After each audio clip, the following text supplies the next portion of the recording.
നിന്റെ കൈ രണ്ടും ഞാൻ വെട്ടിക്കളയും നീ കൈയില്ലാത്ത ഡ്രസ്സ് ഇട്ടാ നോക്കിക്കോ. അതാകുമ്പോ നിനക്ക് പിന്നെ എന്നും കൈയില്ലാത്ത ഇടാ. ഒരു സ്ലീവ്ലെസ് ഡ്രസ്സ് ഇട്ടോട്ടെ എന്ന് ചോദിച്ചപ്പോ എന്റെ ഡാഡി എന്നോട് പറഞ്ഞതാണ് ഇത്. പെൺപിള്ളേർക്ക് അത്യാവശ്യം ഫ്രീഡം നൽകുന്ന മോഡേൺ ഫാമിലിയാണ് എന്റേതെങ്കിലും ഇങ്ങനെയുള്ള ചില സന്ദർഭങ്ങളിൽ വരുമ്പോൾ മോഡേണിൽ നിന്ന് അവർ നടനാകാറുണ്ട്. എന്നാലും ഒളിച്ചും പാത്തൊക്കെ ഞാൻ ഇടാറുണ്ട് കേട്ടോ. ധൈര്യം ഇല്ലാഞ്ഞിട്ടല്ല, വെറുതെ എന്തിനാണ് ഒരു പ്രശ്നം ഉണ്ടാക്കുന്നത്. റീസൺ എന്താന്ന് ചോദിച്ചാൽ പറയുന്നത് നീ ഒരു സാധാരണ ലോഡിങ് പണിക്കാരന്റെ മകളാ, നമുക്കൊന്നും ഇതൊന്നും ഇടാൻ പറ്റത്തില്ല. അതെന്താ ഡ്രസ്സിൽ എഴുതി വെച്ചിട്ടുണ്ട് ഇത് പണക്കാർക്ക് മാത്രമേ ഇടാൻ പറ്റത്തുള്ളൂ.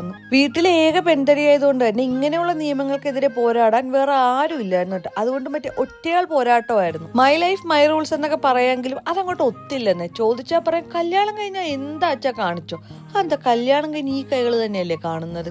പിന്നെ പറഞ്ഞവൊക്കെ പുള്ളിക്കാരൻ എന്തായാലും പാലിച്ചു കേട്ടോ. കല്യാണം കഴിഞ്ഞ് ഇന്ന് വരെ എന്ത് ഡ്രസ്സ് ഇടുന്നോ അല്ലെ എന്ത് കാര്യം ചെയ്യുന്നോ ഒന്നിലും ഇടപെടാൻ വന്നിട്ടില്ല. അപ്പം അത്രേ ഉള്ളൂ. ബായ്.